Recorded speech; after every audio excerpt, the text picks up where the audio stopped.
as it's time. Good morning. No, it's good afternoon for you all. Good afternoon, everybody. I hope you've been having a good day so far. I just thought I would kick off the session and just explain a little bit in terms of if people have questions throughout the session. So I'm Leonie, I'm the strategy coordinator within the CCI Executive Director's Office. We've got a great lineup of speakers today, but I'll let them all introduce themselves as we go through this session.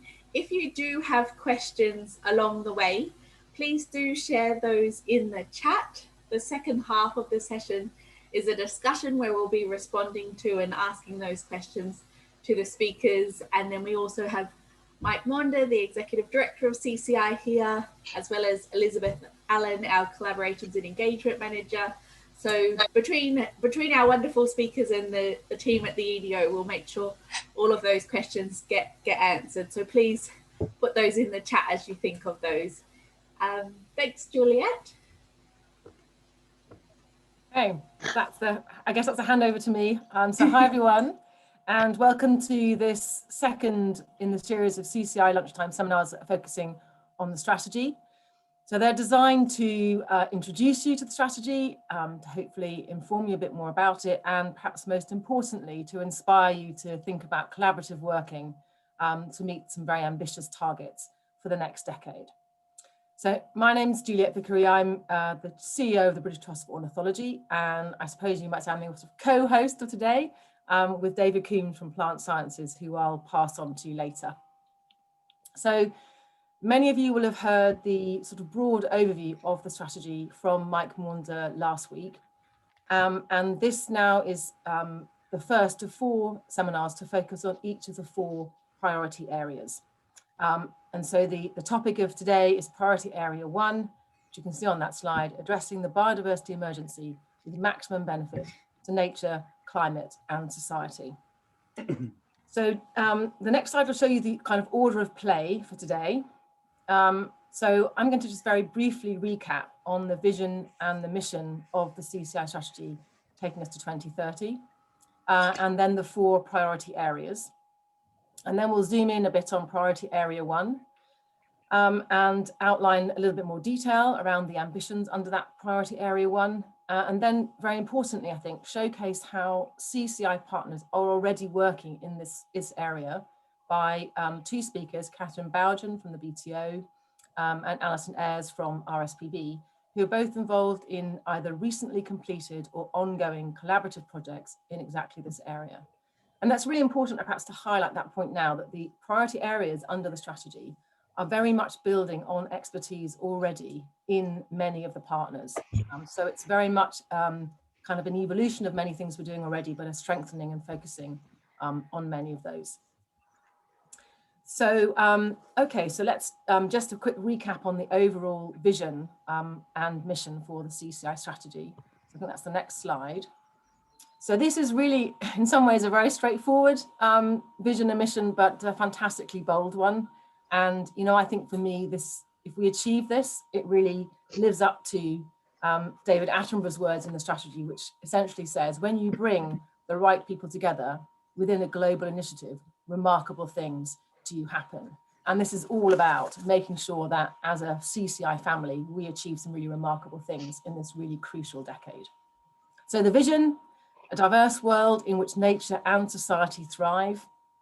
And the mission, of course, is around the CCI partners working together with others to conserve and, importantly, restore life on Earth.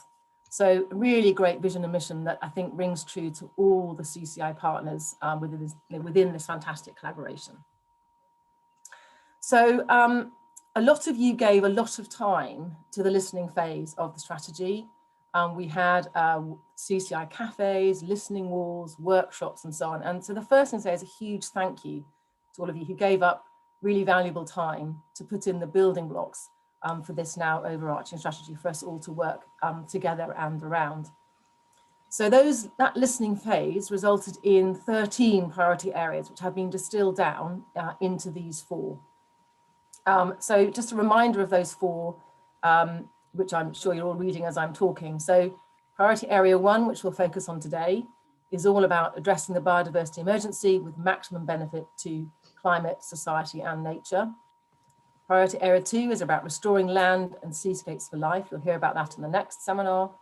Priority Area 3 is placing nature at the core of decision making. Again, you'll hear that in a subsequent seminar. And Priority Area 4 is growing the capacity and capability for global conservation.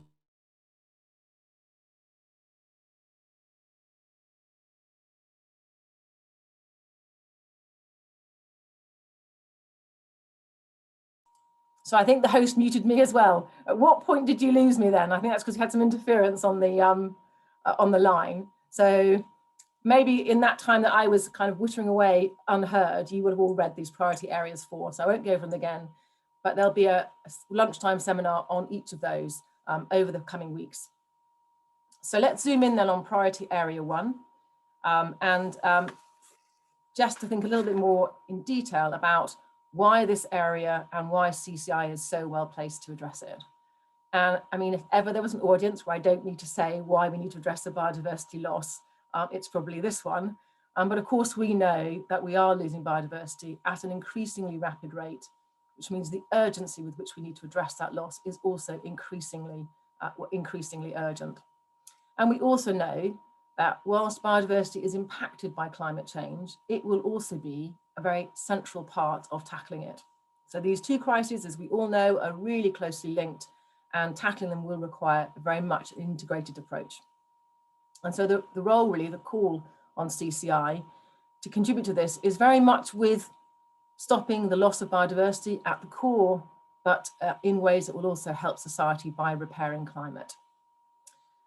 So within that, there are 5 areas that have been highlighted based very much on the building blocks at the beginning from the listening phase.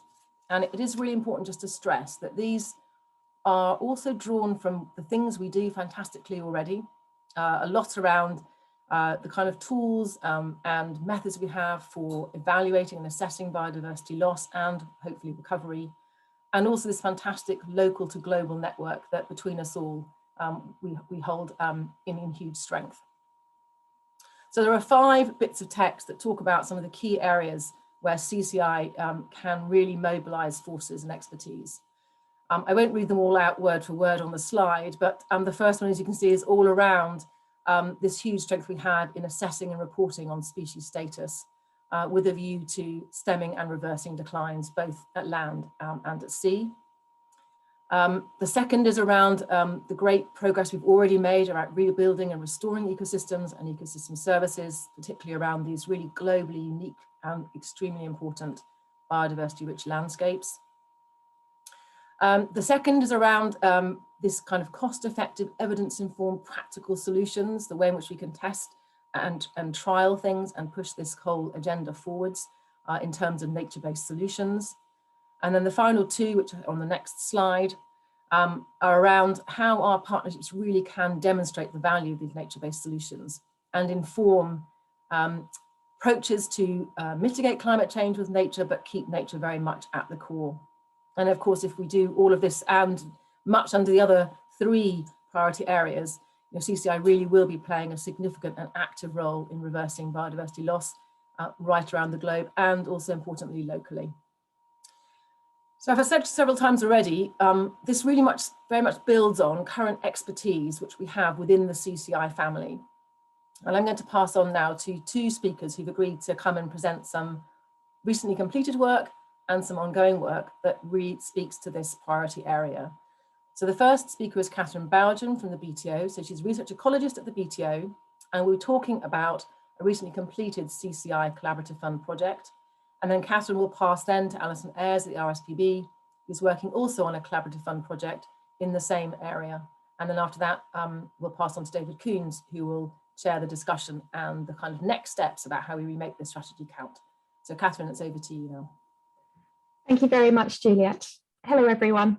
So as you can see from my very busy slide, trying to fit all of this into a small amount of time is quite tricky. So feel free to ask any questions afterwards. But I was lucky to be part of one of the CCI Collaborative Fund projects, which, as you can see, was called Putting Climate Change Adaptation into Conservation Practice. And the best way to think about this is we were looking at whether conservation interventions can benefit species impacted by climate change. I mean, it's, as Juliet was saying, it's not unusual that we know that climate change is impacting populations at the moment, but actually being able to understand which interventions work and can actually be used in a practical point of view is very important at the moment, because there's a lot of theoretical work going on. But there's a lot of uncertainty over the success of these different projects and the interventions. It's sort of, we're trying to work out whether we can review the effectiveness of these through a literature basis, sort of looking at previous studies that have worked out and what evidence there is that we can then disseminate onwards to provide an assessment of the level of effectiveness quantitatively. Now, we did this through a very large literature review and sort of extraction of variables to be able to analyse afterwards. We were lucky that we were part of a previous group. We worked together with a previous group of collaborators from within the CCI. So there was Flora and Fauna International, University of Cambridge with Conservation Evidence, BirdLife International, and people from the University of Stellenbosch as well, who'd been involved previously in a project which was funded through the CCI Collaborative Fund. So sort of developing on previous work in groups and understandings that we've been looking into, identifying widespread evidence of globally altered species interactions as a result of climate change. So we were actually able to build on previous work to be able to take it forwards. So in particular, we took advantage of Conservation Evidence's database of effective interventions, but we focused down to those that were useful within a climatic event. And this meant that those that were specifically for climate change, but it turned out to be slightly trickier because climate change is still happening, so people hadn't written up their final results. But we were able to look at those that happened during changing climatic conditions that could be comparable. And the chick sheltering in the top left of this screen is an example of one where we know that people put out shelters for various chicks. And this can be due to extreme heat, or it could be due to extreme sort of weather conditions of wind and rain.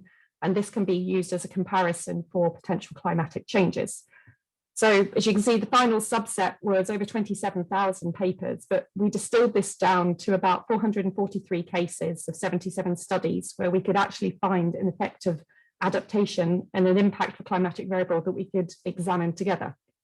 The next slide shows some of the broader results, because we looked all the way through this using IUCN's categories of actions and also climatic threats. So we tried to make it as standardized as possible, because we discovered it was very hard to compare between the different interventions and the different climate changes comparatively and quantitatively.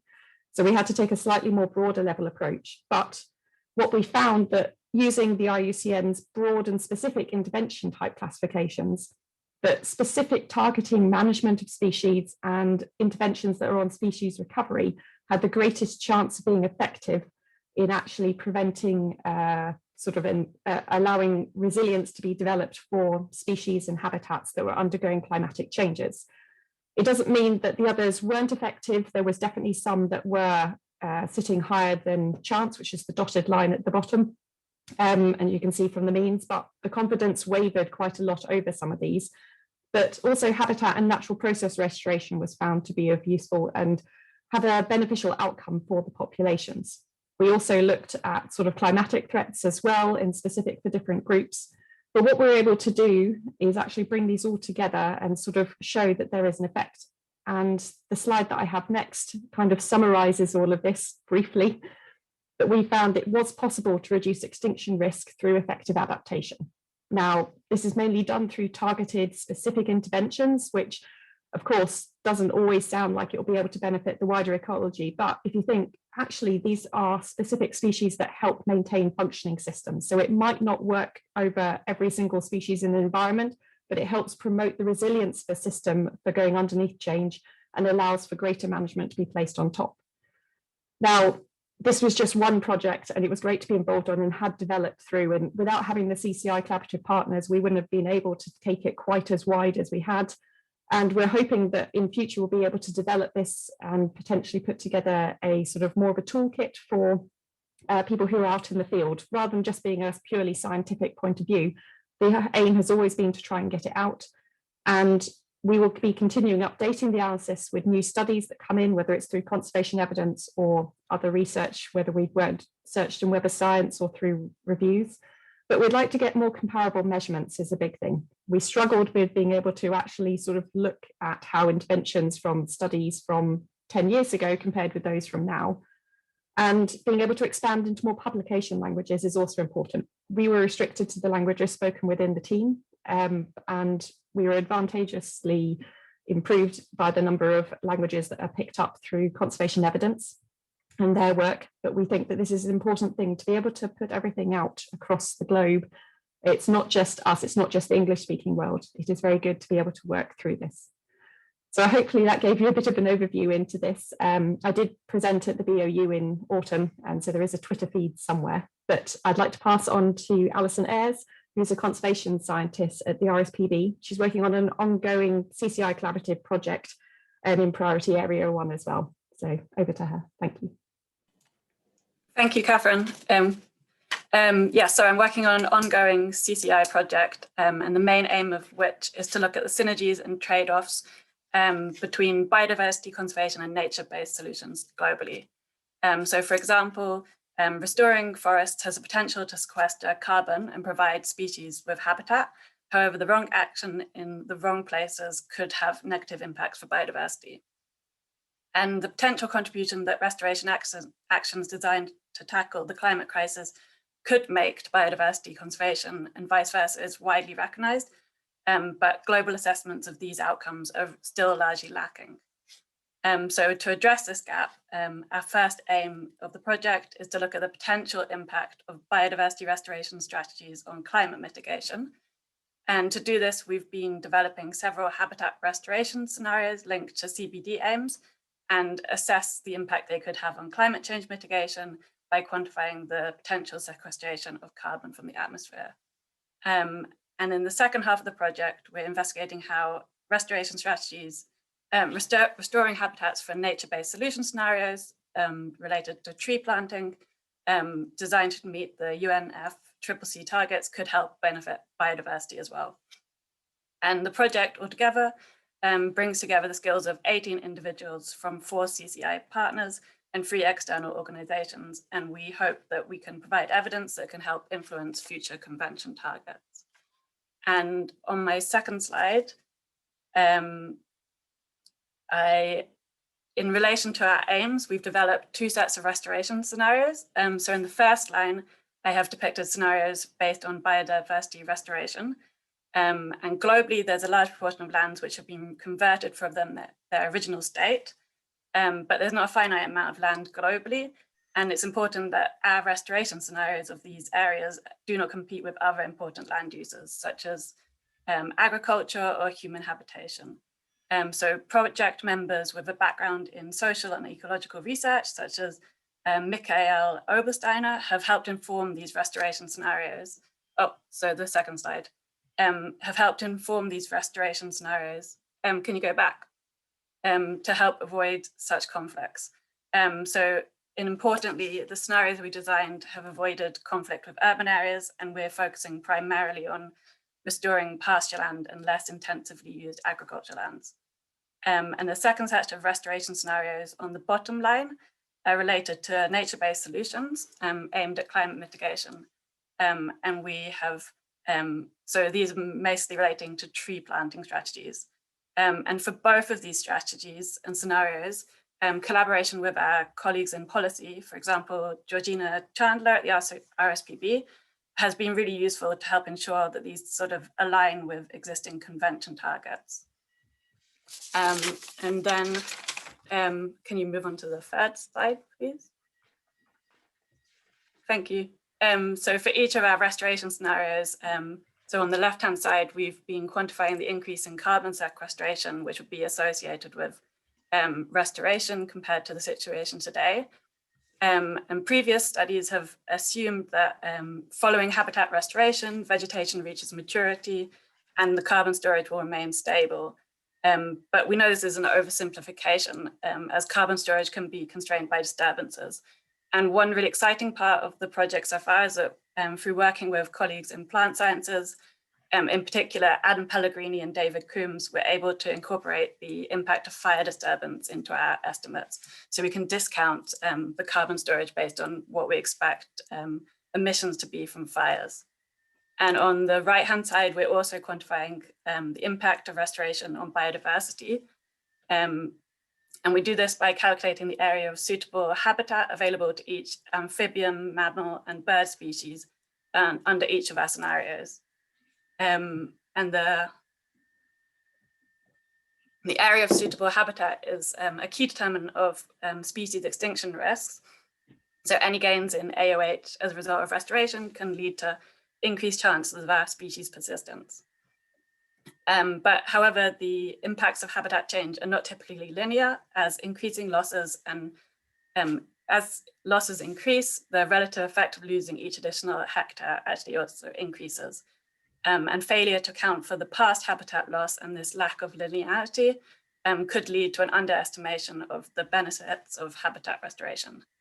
So to ensure that our impact of biodiversity measure is unaffected by this sliding baseline, we're making use of a metric developed by Andrew Bamford and his colleagues in zoology.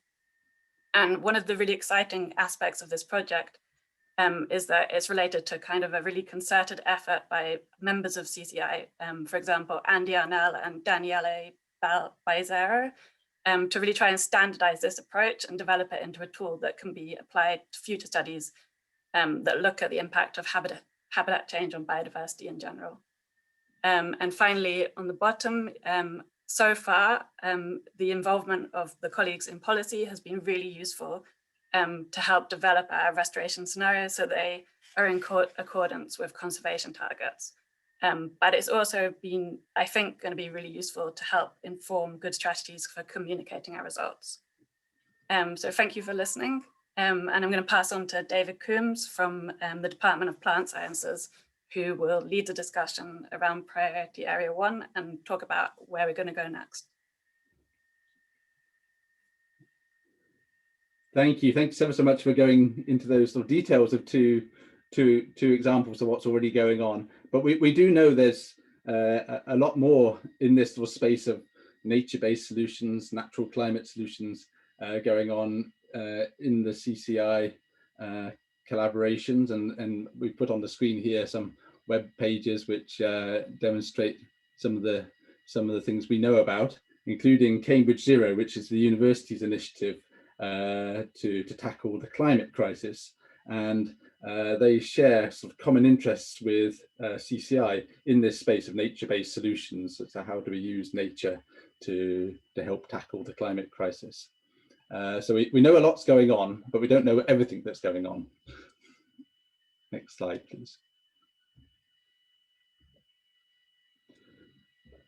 And so what we need to discover is what's happening in this space already in CCI. What opportunities are there for collaboration? And thirdly, what are the big moments relating to this priority area over the next 4 years? What are the big international conferences we should know about, for example? Next slide, thank you. And so what we're proposing to do is to set up a project design team, and that will have one representative from each of the conservation organisations and the university. And then we want to create an implementation plan. So that's for from the 2021 to 2024 period.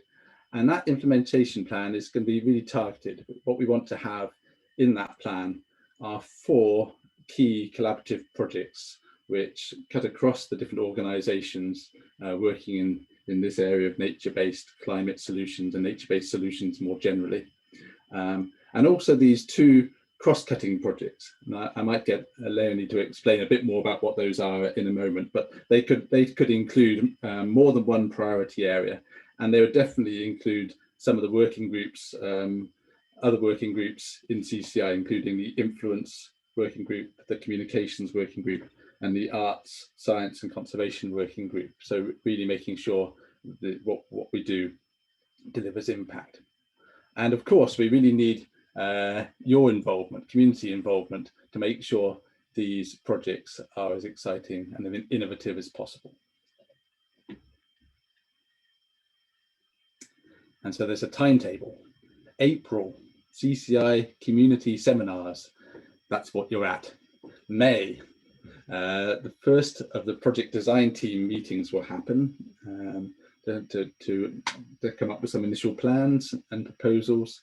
And then in June, that's when we're hoping to engage with the wider CCI community, perhaps through online engagement, but also hopefully in person by that stage. Then in July, we'd like to present our ideas to the CCI Council for further discussion, and the advisory board. That's a very important gathering of people who help set the direction of CCI, and it's a real privilege to have them on board and think about these projects. And then July, there'll be some further engagement with the wider CCI community, leading to the projects being sort of finalised and approved in September, and shared with funders thereon after that. So that's the plan. I think there's one more slide, isn't there? Oh, that's the slide. It's a very dark slide. That's it. There isn't a final slide. I'm over. Thank you.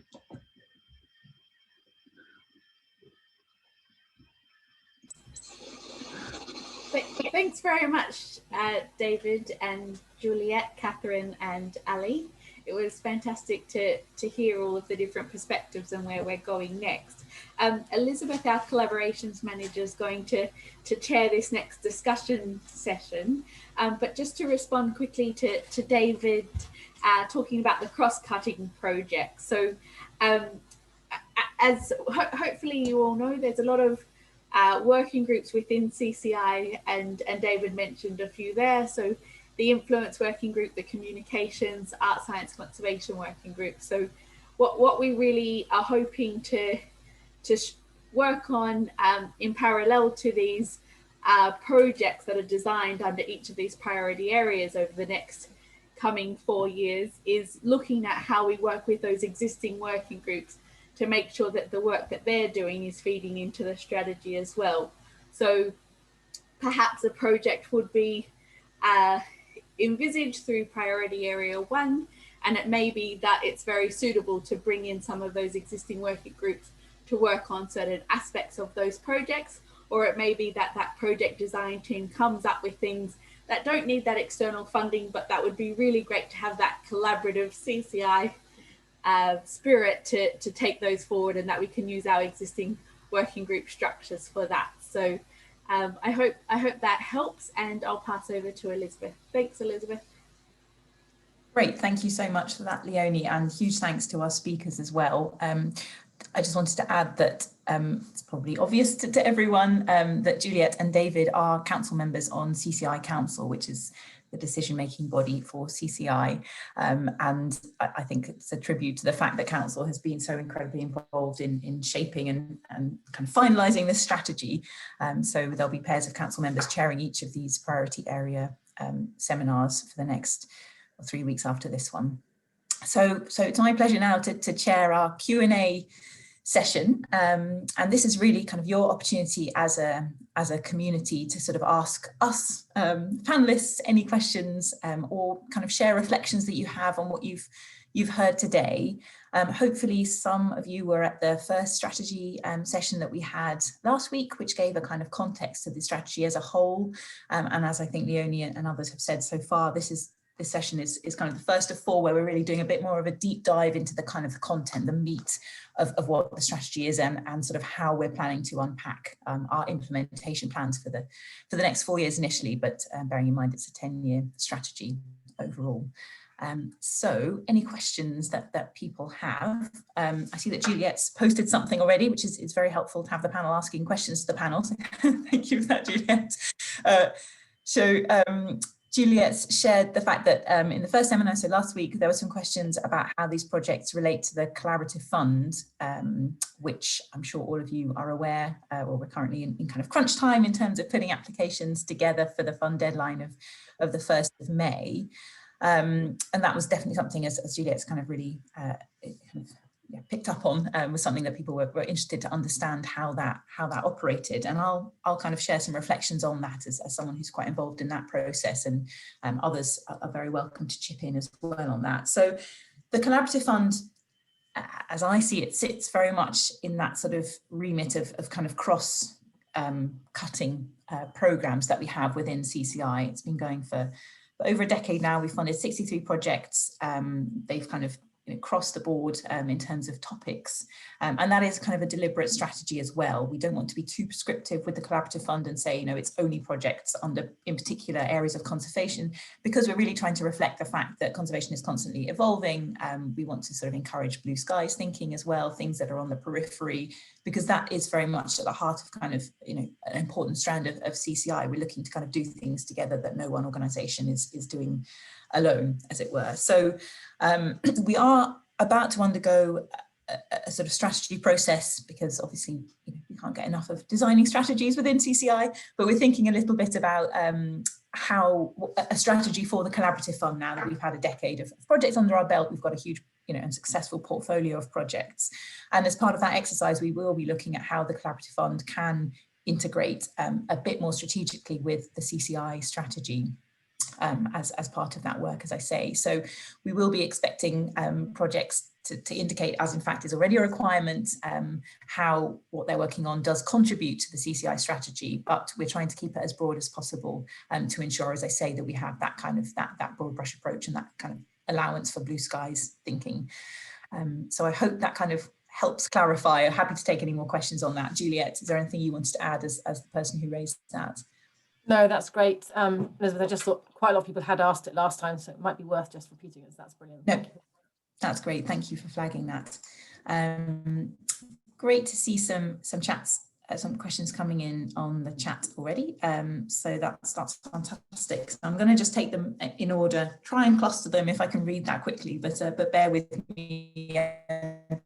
We will come back to you if we don't have time to answer all of the questions, because we now just have under half an hour. But right, okay. So Georgina Mayhew's asked a question about the process around registering interest in taking part in these project design teams, how that would work in particular for early and early mid-career staff, and very important kind of cohort to have represented in this process. So I'm actually going to ask Leonie to answer that, although I see scrolling down that George has asked an additional question as part of that is about kind of time commitment from CCI members. And this is something within the EDO, the Executive Director's Office for CCI, we're acutely aware of, that everyone has incredibly busy day jobs.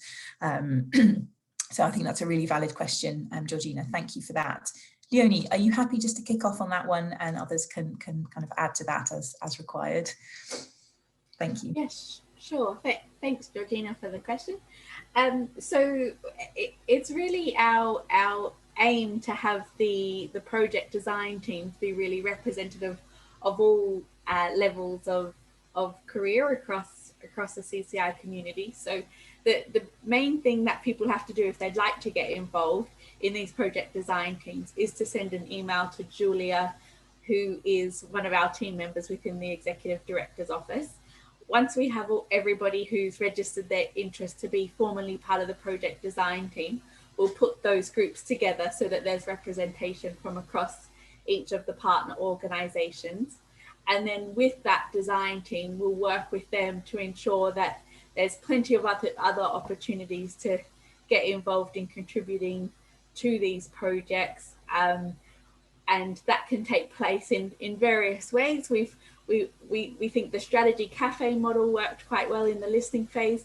Obviously, it's very different when we have to do things not face-to-face, but we're also really conscious to make sure we have some online engagement opportunities as well, because something that we've learned as a positive out of this situation is that we're able to engage with a far broader remit of the CCI community, people who aren't usually based at the DAB, by really working with those online tools. So there's a couple of layers to it, but step one is absolutely to send Julia an email, and we can put that in the chat again, what Julia's email address is.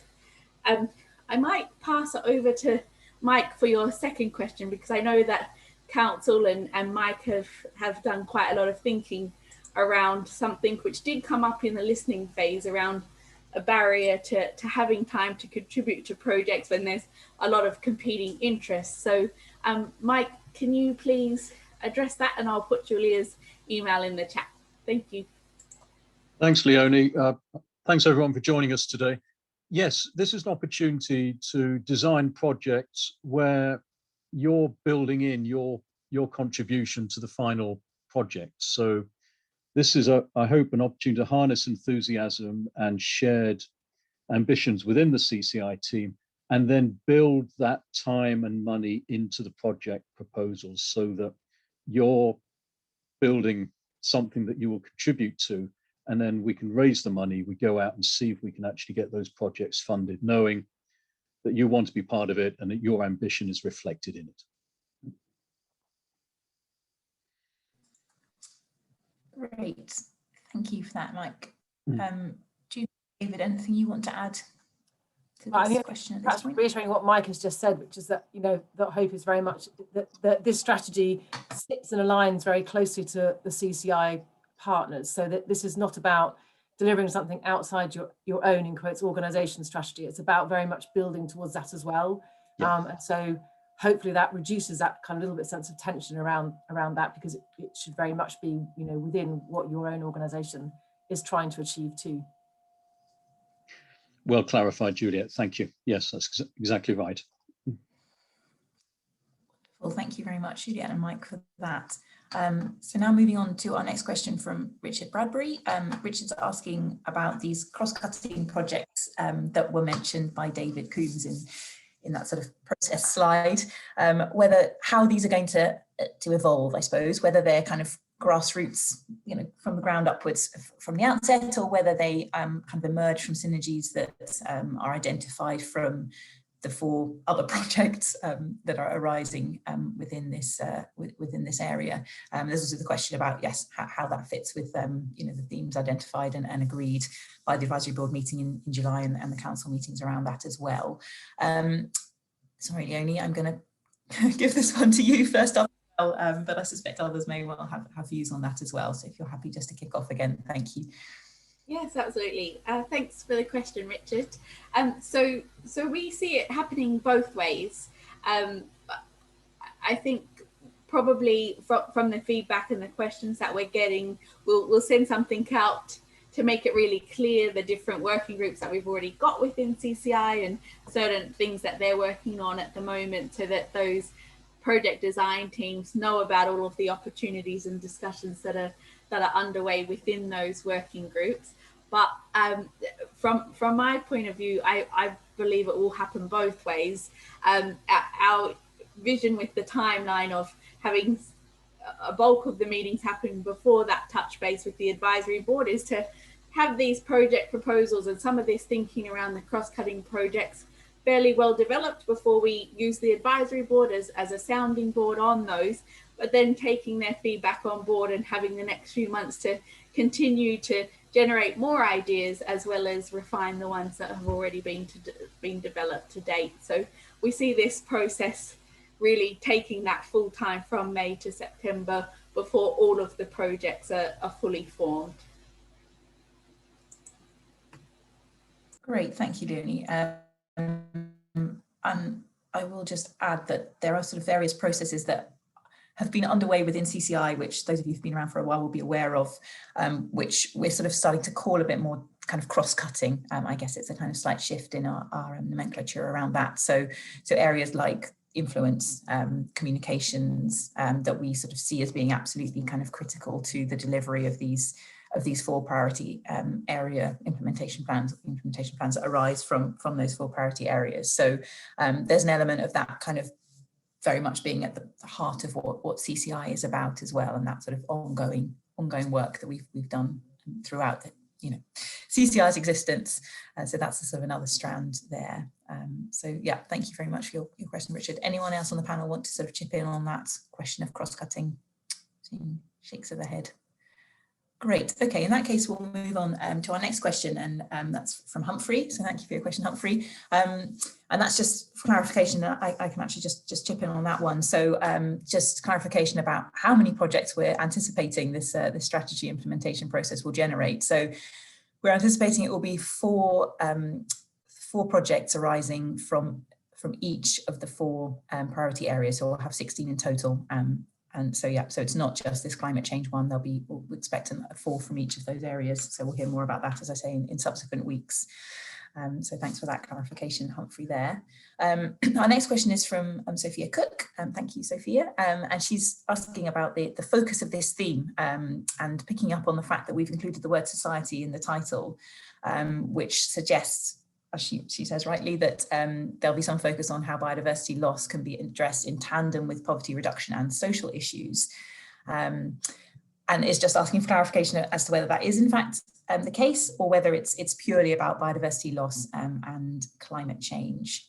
So what I'm going to do with this, I'm going to hand over to Mike Wanda to pick up on that first up, and then I anticipate that Juliet and David will have views on that as well. So return to them. Thanks, Elizabeth.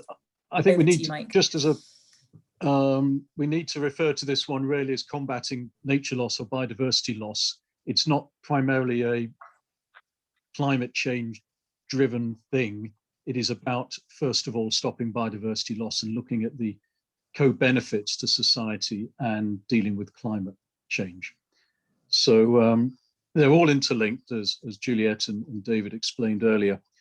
And so if that the phrase "and society" does suggest that we're looking at overlap with other land use areas, we're looking at societal issues, we may be looking at linkages through to agriculture. So yes, it is a very broad agenda for priority area 1. So it could be linking to food, it could be linked to urban areas, but ultimately it's about combating the loss of nature or biodiversity and looking for maximum co-benefits in the areas that we described. Mike, David, Juliet, do you want to add to that? Well, I only say that I think that's, I mean, what Mike has said is exactly right, isn't it? Biodiversity loss is the central core, the central focus, and that the other co-benefits come alongside that, but that biodiversity loss is kind of what we're all about, not climate change or poverty alleviation, important as they are on their own. Yeah, and this is where our species focus of many of our members can come in. David. Nothing to add. Very good point. Wonderful, thank you for that. So now I'm going to pick up a question that Graham Buchanan has asked around looking at what's happening this year, the kind of delayed super year for biodiversity, and how the strategy will be amended or developed to take into account the post-2020 CBD framework. And I'm just going to kind of pick up on that as something that's been kind of a core part of the strategy from the outset, because we knew that the strategy would be completed at about the time that we were kind of looking at a new framework globally for biodiversity conservation.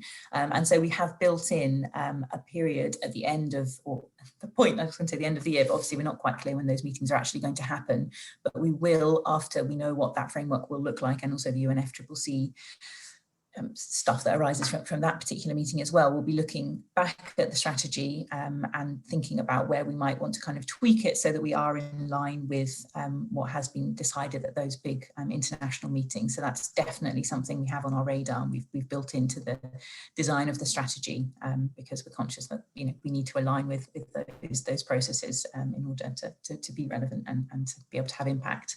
So thank you very much for your question, Graham. Mike, anything you want to add to that at all? Great, okay. So moving on to a question from Thomasina, which is kind of asking about the size of the projects that we're looking at under the priority area. And so both the kind of key projects and also these cross-cutting projects, and a question about kind of partner involvement. Is there a minimum that we expect to see for those projects? So with this, I'm going to pass to Mike first up to answer, and I think Leonie will probably have some views on it as well.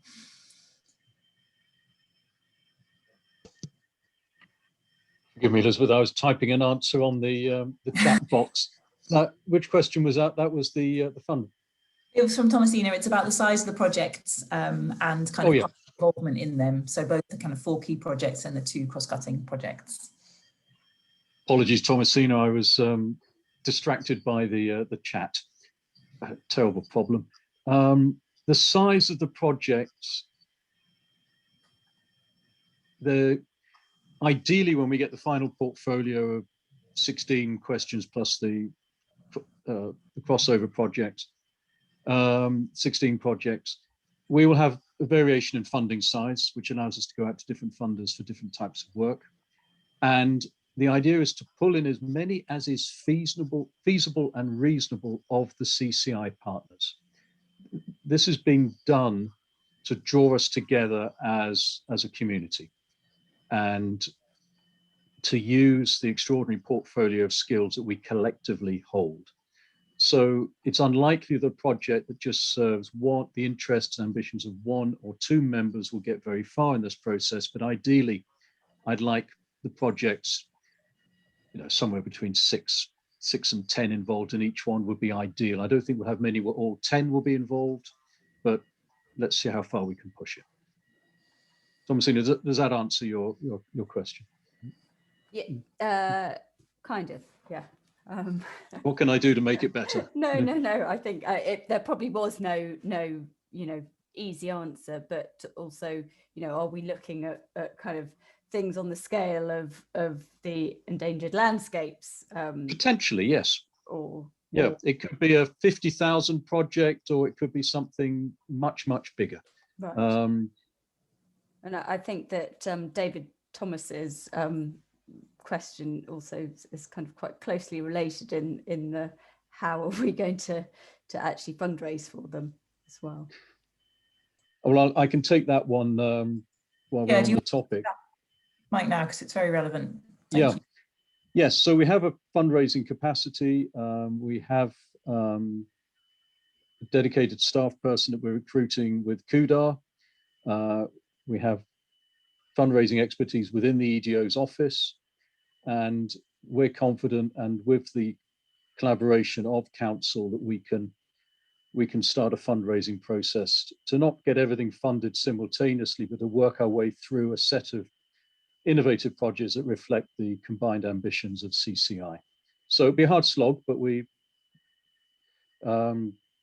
give it our very best shots. Great. Thank you for that, Mike. I should just say KUDAR is the University Development Office for those who aren't familiar with that terminology. So that is a role that would replace Isabel Cohen, who previously worked in that capacity within our office. Some of you may know.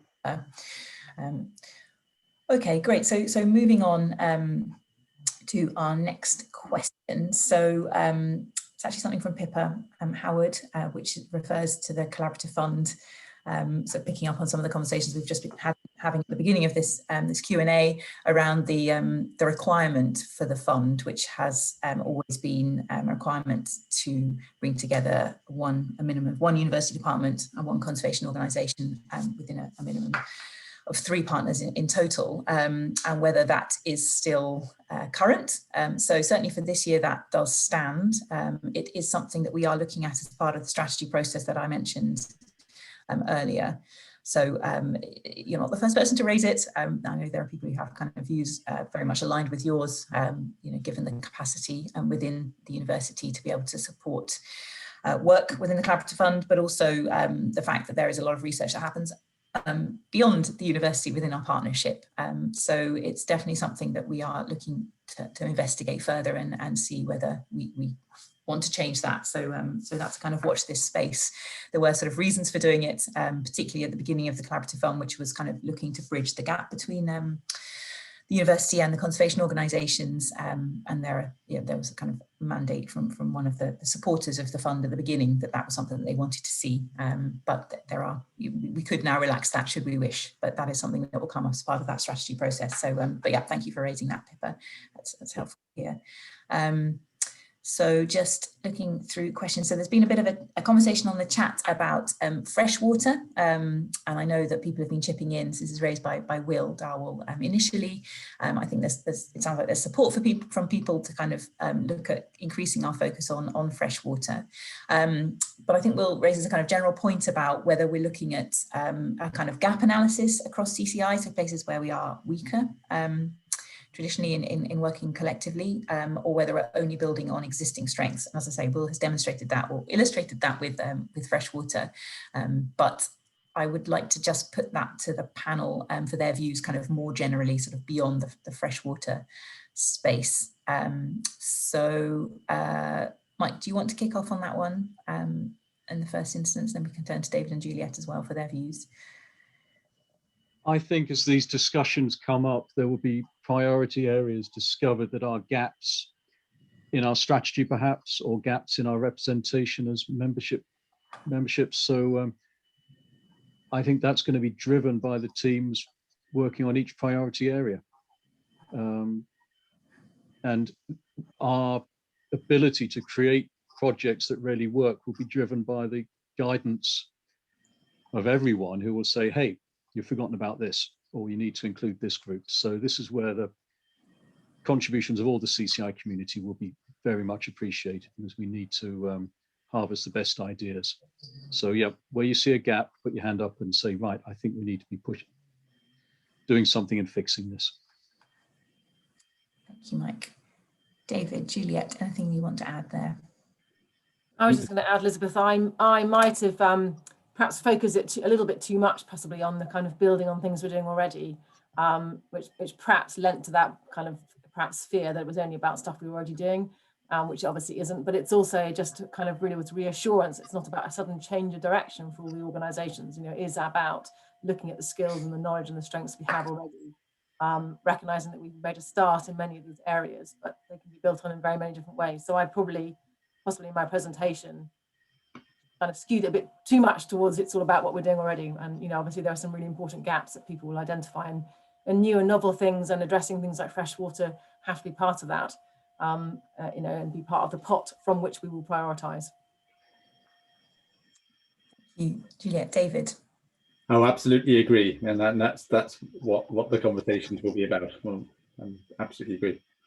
Great, thank you both. And I'd just like to also point out, as Juliet said, we did start off with 13 priority areas, some of which were aspirational in that we know they're really important to conservation, but potentially not so much core areas of focus for CCI. So we still have that list. You know, we are aware there's kind of a, you know, real breadth of things that people did want to focus on.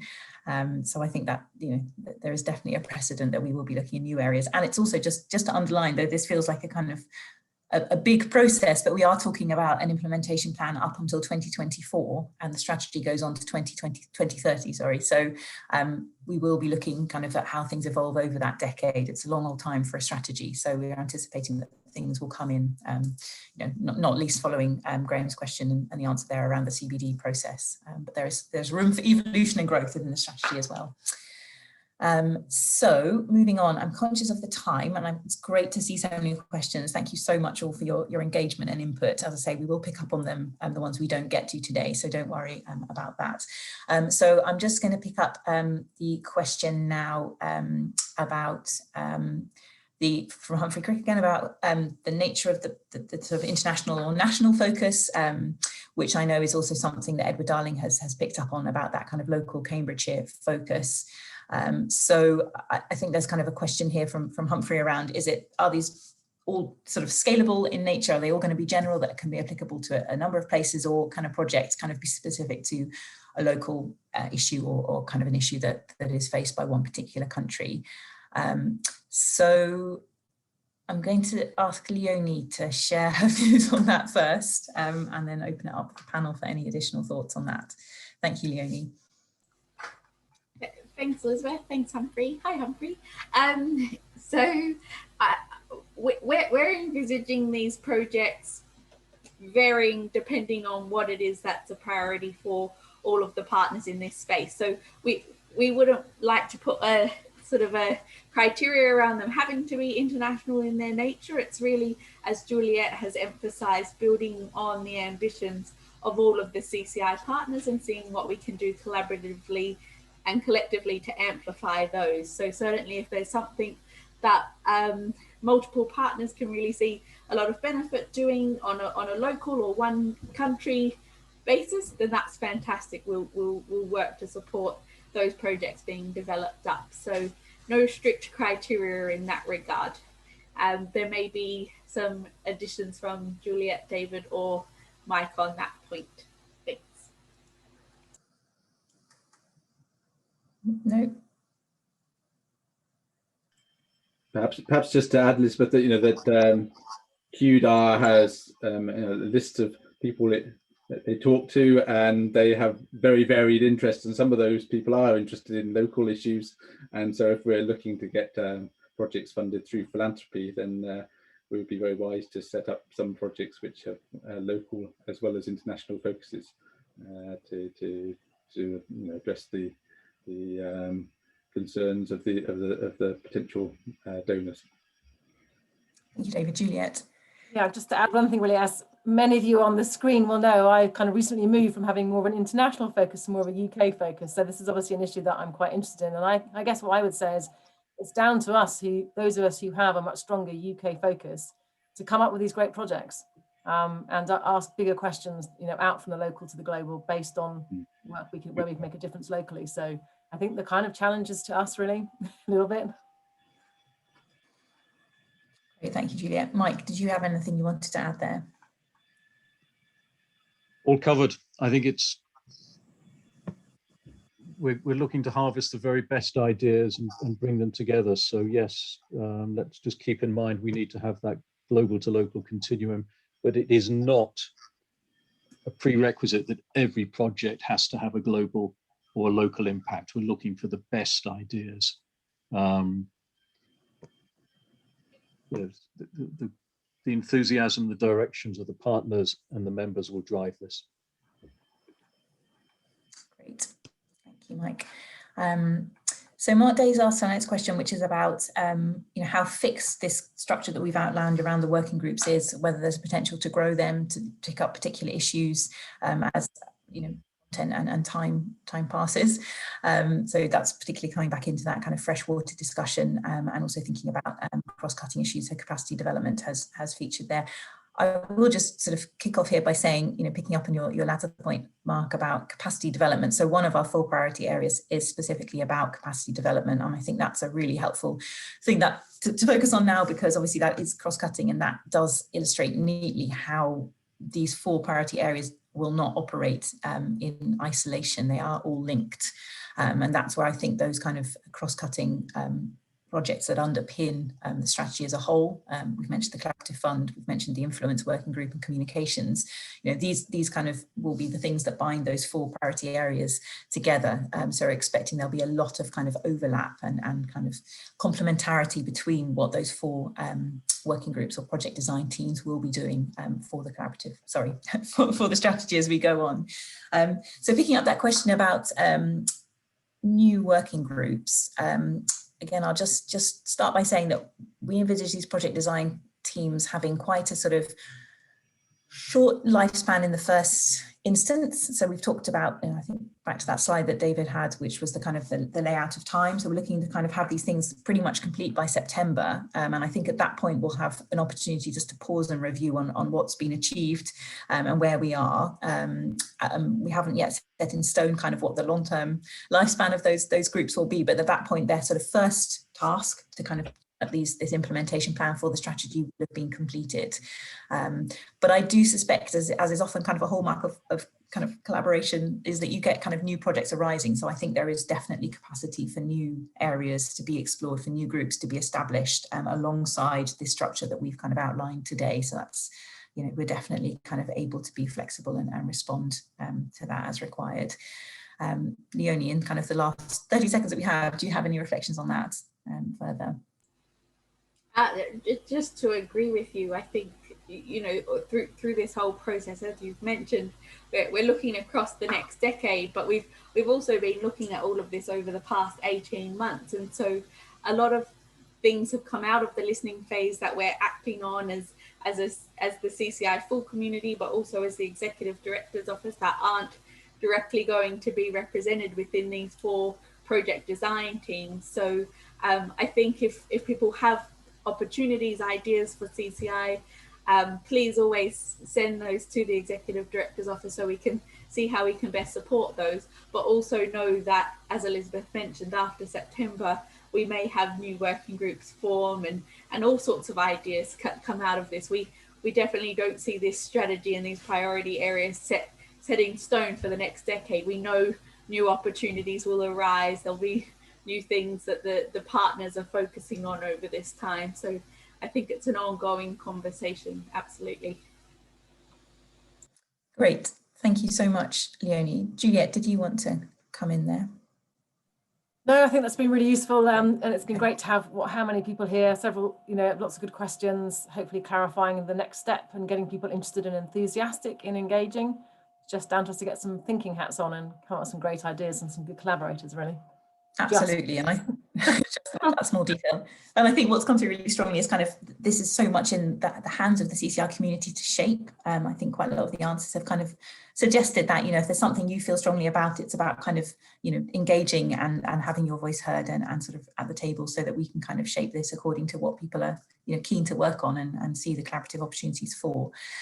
So we're now at time. I'm conscious there's just a couple of questions which we will pick up subsequently. Great questions and huge thanks to you all for your engagement and in this process, and we hope you'll kind of be inspired to stick around and be involved in the implementation plan as it evolves. So it just leaves me to thank our panel today, so Juliet and David, Ali and Catherine for presenting and sort of pitching PA1 so helpfully. So huge thanks for that. Mike as well for your contributions, Leonie for organising us and throughout with the strategy. That's been fantastic. And as I mentioned at the beginning, this is the first of 4 of these seminars on the priority areas. So the next one is same time next week on landscape and seascape restoration for life. So please do join us there. And I know Leonie has shared Julia's email in the chat. So any questions, comments about the forum, the format of these, or questions about how we're approaching the strategy implementation, do please get in touch. We always love to hear from you, and it's your strategy ultimately. So really important that you're all happy with it. So yeah, thanks all very much for coming along, and see you next week.